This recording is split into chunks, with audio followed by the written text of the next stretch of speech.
नमस्ते। मैं doctor Deepak Raut holistic medicine research foundation से बात कर रहा हूँ। आज आपके सामने बहुत ही महत्वपूर्ण टॉपिक में डिस्कस करने वाला हूँ, इलनेस टू वेलनेस। हालांकि ये जो टॉपिक है, जो हमारा साधारण जनता है उनके लिए मैं कुछ खास बातें आपके पास रखना चाहता हूँ। बाकी जो प्रैक्टिशनर्स है, जो होलिस्टिक प्रैक्टिशनर्स है, अल्टरनेटिव मेडिसिन्स, इंटीग्रेटिव मेडिसिन्स, तो उनके लिए शॉर्ट टाइम में तो मुश्किल है। बिकॉज ये जो इलनेस टू वेलनेस है, ये बहुत ही बड़ा टॉपिक और बहुत ही महत्वपूर्ण टॉपिक आम जीवन में। आज का ये टॉपिक जो है, मैं जो पैंडेमिक सिचुएशन कोरोना को लेके पूरा वर्ल्ड वाइज अफेक्टेड है, तो इसके कहीं ना कहीं बहुत बड़ा एक संजोग है। जनरली आम आदमी स्वास्थ्य के पीछे भागते रहते हैं। इलनेस टू वेलनेस, जब इंसान बीमार होता है, चाहे वो कोई भी दवाई खाता है, चाहे वो कोई भी अल्टरनेटिव मेडिसिन्स, एलोपैथिक, कोई भी सिस्टम फॉलो करता है, तो आखिर में उनको क्या मिलता है? आखिर में उनको हेल्थ ही मिलने वाला है। जितने भी सारे हमारा सोसाइटी में लोग अफेक्टेड हो रहे हैं,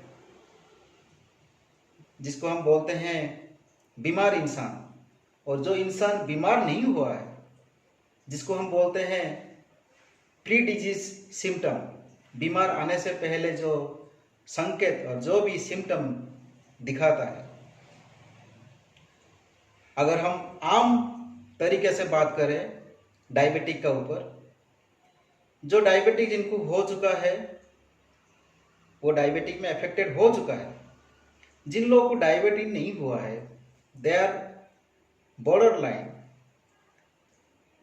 that is called as a pre health status. ये जो सारे सिस्टम है, कहीं ना कहीं एक जगह चूक जाता है। हम अगर उसके ऊपर नॉलेज लेते हैं तो वो हेल्थ के रिलेटेड नॉलेज हमें मिलता है। सो ये जो इलनेस टू वेलनेस है, जिसका ऊपर काफ़ी 15 साल से हम लोग रिसर्च करके, और इलनेस टू वेलनेस जो हमारा एक किताब जो है वो रिलीज होने वाला है, तो इसमें एक बहुत ही बड़ा संकेत, जो प्रिवेंशन कैसे करना है, और जो ये जो कॉन्सेप्ट है वेलनेस, ये कॉन्सेप्ट क्या है एक्चुअली, और ये जरूरी है या नहीं है, इसी का ऊपर मैं आपको कुछ हाईलाइट पॉइंट्स जो है आज आपको बताने वाला हूं। इलनेस टू वेलनेस, उसके बीच में जो है सेंटर पॉइंट में जहां हमें हेल्थ मिलता है। अगर देखा जाए हेल्थ का definition according to world health organisation, health is multiple of the 3 dimension, which is physical health, mental health and social health। जितने भी सारे जनता है, सबको फिजिकल हेल्थ के बारे में पता है, और काफ़ी साल पहले मेंटल हेल्थ के ऊपर भी काफ़ी अवेयरनेस भी सोसाइटी में आ चुका है। बट ये सोशल हेल्थ जो है वो क्या है, वो किस तरह इफेक्ट करता है? जो 3 चीज से हेल्थ हमारा बैलेंस होता है, अगर उसमें से कोई भी एक डायमेंशन अगर वीक हो जाता है, तो वो बाकी दो चीज को भी डिस्टर्ब करता है। अगर ये सोशल हेल्थ का प्रमोशन, अगर ये सोशल हेल्थ का अवेयरनेस अगर पहले से हमें मिल जाता, तो आज ये जो समाज इफेक्ट हो रहा है, कोई भी पैंडेमिक सिचुएशन में जो इफेक्ट हो रहा है, तो इतना भी इफेक्ट नहीं होता। जो हमारा शरीर के अंदर जो एनर्जी संतुलित होता है, जो एनर्जी जो उसका साइकिल जो है एक सिस्टम वाइज फ्लो होता है, और कहीं ना कहीं ये रुकावट होता है शरीर का अंदर।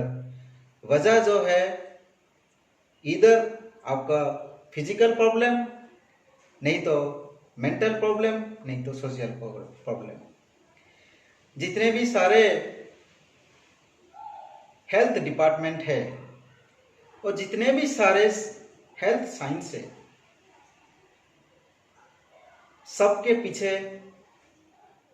एक रीजन रहता है। अगर हम कोशिश करेंगे हेल्थ से लेके हमें वेलनेस तक पहुंचना है, तो सबसे बड़ा चीज क्या मिलता है आप लोगों को? एक होम्योस्टैटिस जो है वो आपको बरकरार रहता है। होम्योस्टैटिस जो है इसका मीनिंग है जो बाहर का प्रक्रिया और जो अंदर का प्रक्रिया के बीच में संतुलित होना है। Whatever actions outside and whatever actions inside, ये दोनों के बीच में बैलेंस होना है। ये है नेचुरल जो प्राकृतिक का जो नियम है इसका है। अगर हम उसको साइंस के जरिया लेते हैं, अगर हम उसको इंटरनल फैक्टर में लेते हैं, इंसान का ब्रेन के पीछे जो हाइपोथैलेमस एरिया है, वो हाइपोथैलेमस एरिया कम्युनिकेट करता है जो हमारा नर्वस सिस्टम है और जो हमारा हार्मोन्स रिलीज होता है, ये दोनों में बैलेंस होके हमारा पूरा बॉडी सिस्टम को वो एनर्जी और जो रिक्वायरमेंट है, जो केमिकल रिक्वायरमेंट होना चाहिए हर एक पर्टिकुलर ऑर्गन को, उसको वो देता है। ये बहुत बड़ा एक रोल है हाइपोथैलेमस जो ब्रेन के पीछे रहता है। एक जो कोऑर्डिनेट करता है, दूसरा जो कंट्रोल करता है। कोऑर्डिनेट जो हमारा पूरा शरीर का नर्वस सिस्टम जो है वो कोऑर्डिनेट करता है। जो वो स्टिमुलेट होता है, जो वो कोऑर्डिनेट करता है, तब जाके आपका पूरे हार्मोन रिलीज होता है। लाइक थायराइड हार्मोन्स आपको वहां से रिलीज होगा, आपको थायराइड ग्लैंड पे ही वो टारगेटेड सेल पे जाएगा। तो इस तरह जो हार्मोन रिलीज होगा वो उसको कंट्रोल करता है। तो ये हमारा जो शरीर है कोऑर्डिनेशन कंट्रोल का ऊपर ही पूरा डिपेंड करता है। जो वेलनेस है ये एक बहुत बड़ा टॉपिक है। जैसे कि मान लीजिए आयुर्वेद में त्रिदोषा रहता है, वात, कफ, पित्त। जैसे कि पंच महाभूत है, 5 एलिमेंट, और जैसे कि जो डायमेंशन है वेलनेस का टोटल 8 डायमेंशन रहता है। और जो नेक्स्ट जो चक्रास है 7 चक्रास। सो याद रखिए 8 dimension of the wellness, 7 chakras of human body, 5 elements of nature and 3 dosha according to the Ayurveda. ये सारे अगर आप सीमेंट लेंगे तो आपको वहां पे वेलनेस मिलता है। बात करते हैं, ये तो आपका नॉलेज वाइज, बट ये साधारण जनता के लिए इसको समझना और इसको अपना जो डेली लाइफ है उसमें प्रयोग करना, ये सबसे जरूरी बात है। तो उसमें मैं कुछ टिप्स आप लोगों को देने वाला हूं। वेलनेस प्रक्रिया जैसे कि टोटल 8 डायमेंशन, अगर हर एक डायमेंशन के बारे में डिस्कस करेंगे तो भी बहुत हमें बहुत सारे डिस्कस करना पड़ता है, तो उतना शॉर्ट टाइम में भी सारे डिस्कस करने पे। बट इतना मैं कह सकता हूँ जो फाइनेंशियल है वो भी एक डायमेंशन है। अगर अब फाइनेंशियल बैलेंस नहीं होता है किसी इंसान में तो वो भी कहीं ना कहीं वो स्ट्रेस लेता है, जबकि वो इफेक्ट करता है अपना सेंट्रल नर्वस सिस्टम में, और धीरे धीरे करके वो अदर सिस्टम को भी इफेक्ट करता है। तो इसका मीनिंग क्या है, जो फाइनेंशियल वेलनेस है वो भी एक पार्ट है आउट ऑफ 8 डायमेंशंस। सो अगर हमें वेलनेस को पहुंचना है, एज ए शॉर्ट टिप्स मैं कहने वाला हूं, जो मैंने अभी आपको बताया। Health is mix of physical, mental and social. ज़्यादातर अगर हम मेंटल एंड फिजिकल ये दोनों चीज़ को अगर हम बैलेंस कर पाएंगे तब आपका फिजिकल भी अच्छा रहेगा, और आप अगर ये ट्राई करते रहेंगे तो आप you can also reach to the wellness part of your life. Wellness एक ऐसा चीज़ है, जब आप वहाँ पे पहुँच जाते हैं आप खुद को फील करेंगे you are free from any kind of stress. एक चीज भी वहां पे स्ट्रेस नहीं रहेगा आपके शरीर में। You are free from mentally, free from socially, free from physically. तो वहां तक पहुंचने के लिए सारे जो हमारा समाज है उन लोगों को काफी मेहनत करना पड़ेगा, और काफी ये टॉपिक का ऊपर भी समझना पड़ता है। जैसे कि हम अगर समाज में रहते हैं, हमारा चारों तरफ क्या हो रहा है, अगर हमारा चारों तरफ भी अच्छा है तो हम उसमें अच्छा रहेंगे। अगर हमारा चारों तरफ भी बुरा है तो हम भी उसमें सिमट जाएंगे। मेंटली देखिए एक 5 टाइप्स ऑफ इमोशंस रहता है, जो मेजर टाइप्स हम बोल रहे हैं। इसके कारण ये अपना ऑर्गन का जो पैथोलॉजी को वो चेंज कर देता है। जैसे कि एक इंसान गुस्सा करता है तो उसका इफेक्ट जाके लिवर में पड़ जाता है। जैसे कि इंसान जो है ना ज़्यादा सोचते रहता है, वो चिंतित करता है, वो उसका इम्पैक्ट जो है वो पैनक्रियाज, वो स्प्लीन एंड स्टमक में डालता है। जैसे कि मान लीजिए वो इंसान बहुत ही खुशी है, अनएक्सपेक्टेड बहुत ही खुशी है, वो भी एक एक्सेस ऑल्सो, जो ज़्यादा खुशी होना वो भी एक प्रॉब्लम रहता है। कहीं ना कहीं वो हार्ट पे उसका प्रभाव डालता है। जैसे कि प्रैक्टिशनर्स के लिए, चाहे वो आप आयुर्वेदिक प्रैक्टिस कर रहे हैं, होम्योपैथिक प्रैक्टिस कर रहे हैं, एक्यूपंक्चर कर रहे हैं, एक्यूप्रेशर कर रहे हैं, रिफ्लेक्सोलॉजी कर रहे हैं, कोई भी साइंस से प्रैक्टिस कर रहे हैं, उनको ये सारे प्रक्रिया के अंदर रह के काम करने से पेशेंट को बहुत अच्छा रिजल्ट मिलता है। एज ए होलिस्टिक साइंस, पूरा वर्ल्ड में एक नाम जो है होलिस्टिक साइंस, इसका मीनिंग है to treat the person whole. But आज इतना फास्ट चल रहा है जमाना, तो हम सिम्टोमेटिक ट्रीटमेंट पे पूरा ध्यान दे रहे हैं। तो ये सिम्टोमेटिक ट्रीटमेंट क्या करता है, आपको सप्रेस करते करते एक क्रॉनिक डिजीज में ट्रांसफॉर्मेशन में करके बाहर आ जाता है। तो इससे अच्छा है हम हर एक चीज में रूट कॉज को फॉलो करेंगे।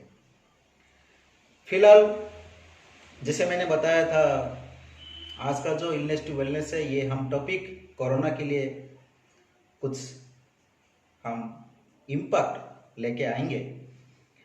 कोरोना देखिए 1937 में था जब वहां से स्टार्ट हुआ था। अब तक अगर इस पे हम कुछ नॉलेज शेयर करते, कुछ एक्शन उसका ऊपर हम करते, तो शायद कहीं ना कहीं ये इम्पैक्ट समाज में भी पड़ता है और हम अपने खुद को भी प्रोटेक्शन कर सकते हैं। सबसे जरूरी है अपना रोग निरोधक शक्ति को डेवलप करना।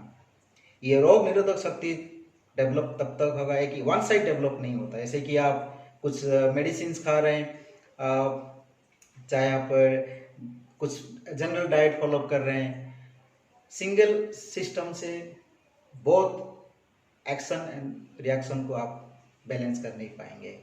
जैसे कि हर एक, मैंने आपको बता दिया, जैसे कि हमें हर एक साइंस को समझने से पहले लाइफ और ये जो पूरा यूनिवर्स में सिस्टम, उसका प्रक्रिया क्या है, उसको पहले समझना चाहिए। जैसे कि अपना शरीर का अंदर 7 चक्रास है, जैसे कि हमारा शरीर का अंदर 5 महाभूत, जैसे कि वो 5 महाभूत यूनिवर्स में जो भी उसका नियम है, वो सेम नियम भी हमारा शरीर में भी अप्लाई करना पड़ता है। तो ऐसे ही ये पूरा, जैसे कि हमारा right hand and left hand, और जैसे कि ये इन एंड यांग मेथड जो रहता है पूरा यूनिवर्स में, इसी का ऊपर पूरा डिपेंड करता है हमारा शरीर। सो पहले बात है, अगर हम वेलनेस तरफ जाएंगे तो इन फ्यूचर में कोई भी वायरस और बैक्टीरिया आपको बीट कर नहीं पाएगा, ये तो पक्का गारंटी है। बट वेलनेस तक पहुंचने के लिए हमें अपना शरीर का जो होम्योस्टैटिक्स जो है वो बैलेंस करना पड़ता है। जब वो बैलेंस हो जाएगा तो कहीं ना कहीं हम खुद को प्रिवेंट कर सकते हैं। काफ़ी सारे जो बहुत ही पुरातन बीमार रहता है, उसको हम वेल बैलेंस करके लाइफ लॉन्ग चल सकते हैं। और जो इमरजेंसी, जैसे कि different virus and different bacteria, उसको हम एक नया मोड पे ला के हम आगे निकल के जा सकते हैं। तो इतना ज़रूर मैं कहना चाहूँगा कि जितना भी होगा आप लोग कोशिश कीजिए कि अपना इम्यून सिस्टम कैसे बैलेंस करना। पहला बात है, जो 5 इमोशंस रहता है, जैसे कि शरीर का अंदर आप कुछ भी इमोशंस लेते हैं, स्ट्रेस, ये चीज़ को पहले आपको निकालना पड़ेगा। जैसे आप फियर है, आप बहुत ही अंदर से फियर आपका है, डर है आपके अंदर। अगर आप हमेशा डरेंगे तो वो जाके आपका वाटर एलिमेंट में इफेक्ट कर देगा। अगर वाटर एलिमेंट आपका इफेक्ट हो गया तो वो उसका रिलेटेड जो किडनी एंड यूरिनरी ब्लैडर को इफेक्ट कर देगा। तो थोड़ा समझ सकते हैं कि हमारा इमोशंस इतना बड़ा परिवर्तन ला सकता है, खराब भी कर सकता है और अच्छा भी कर सकता है। तो हम उसको खराब करने क्यों दें? कितना ट्रिलियन सेल्स हमारे शरीर का अंदर है, वो सेल को हमें स्ट्रेस फ्री देना है। Each and every cell should recognise, each and every cell should dance each other, then आपका एंटी इम्यूनिटी जो सिस्टम है वो फॉर्मेशन होता है। सो आज का जो वेलनेस का जो प्रक्रिया है, बस यही एक शॉर्ट टॉपिक्स का ऊपर मैं लेके आया आपके लिए कि आप अगर ये स्ट्रेस और जितने सारे जो इमोशंस है, ज़्यादा गुस्सा करना, ज़्यादा चिंता करना, और ज़्यादा जो डरना, और ज़्यादा जो हम खुशी होते हैं ज़्यादा, ये सारे इमोशंस को अगर हम कंट्रोल कर लेंगे तो कहीं ना कहीं आपका जो पंच महाभूत है ये आपका ऑटोमेटिक बैलेंस में आ जाएगा। ये नंबर 1 टिप्स है। सेकंड, जैसे मैंने आपको ऑलरेडी बता दिया, जो स्ट्रेस आप ले रहे हैं 24 आवर्स में जितना स्ट्रेस आप ले रहे हैं वो निकलना चाहिए। 100% नहीं है तो एटलीस्ट मैक्सिमम आपको ट्राई करना पड़ेगा निकालने के लिए। तो वो स्ट्रेस रिलीज होने के लिए काफ़ी सारा तरीका है। बस मैं एक ही चीज़ कहने वाला हूँ, जब हम रात को सोते हैं, चाहे वो आप 4 घंटा सोते हैं या 6 घंटा सोते हैं, अगर एक एडल्ट के लिए minimum 6 to 7 hours normal sleeping है, तो सबको रिक्वेस्ट मैं करूँगा, hot salt water food bath पक्का लीजिएगा। वीकली 2 टाइम्स सफिशिएंट है। अगर हम वीकली 2 टाइम्स गर्म पानी में 2 चम्मच रॉक सॉल्ट डाल के अगर हम आधा घंटा बैठ जाएंगे, ये सारे जो बॉडी का स्ट्रेस लेवल है ये फिट का ऊपर रहता है। जैसे कि रिफ्लेक्सोलॉजी एक बहुत बड़ा चैप्टर है, एक the art of fit therapy. तो जब आप ये प्रक्रिया करते हैं तो आपका टेंशन वहाँ पे रिलीज हो जाता है और आपका ब्लड सर्कुलेशन बहुत अच्छा प्रमोट होता है। आधा घंटा, और याद रखिए रॉक सॉल्ट जितना पानी, गर्म पानी आप सह सकते हो उतना पानी में 2 चम्मच रॉक सॉल्ट डाल के बस फीट अपना जितना पानी में आ सकता है उतना पानी आप कीजिए आधा घंटा। उसके बाद आप सोने के लिए जाइए। ये अगर आप करेंगे तो आपका स्ट्रेस लेवल जो है वो थोड़ा थोड़ा कम होते जाएगा। तो बाकी पूरा जो सिस्टम है ओवरऑल, तो वो तो हमारा किताब में सारी चीज़ है। और अगर आप ये इनिशियली स्टार्ट करेंगे डेफिनेटली आपको बहुत सारे चीज़ अच्छा लगेगा, और नेक्स्ट जब आप दूसरे चीज़ करने जाएंगे हम आपको बाद में भी फॉलो करा सकते हैं। And I wish all the best to all the viewers, and I congratulate the International Reflexology Jain Association with Sri All India SS Jain Conference Women's Wing, जो आप मुझे चांस दिए कुछ अवेयरनेस टॉपिक का ऊपर। सो उसके लिए बहुत बहुत शुक्रिया।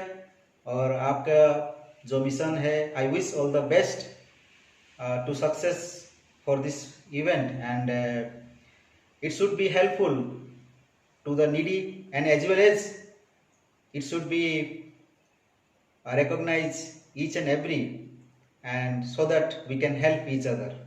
So thank you very much. So आशा करता हूँ आपको हमारा ये टॉपिक से आपको कुछ जानकारी और आपको उपकार बहुत सारे चीज़ में आगे लेके आपको हेल्प हो सकता है।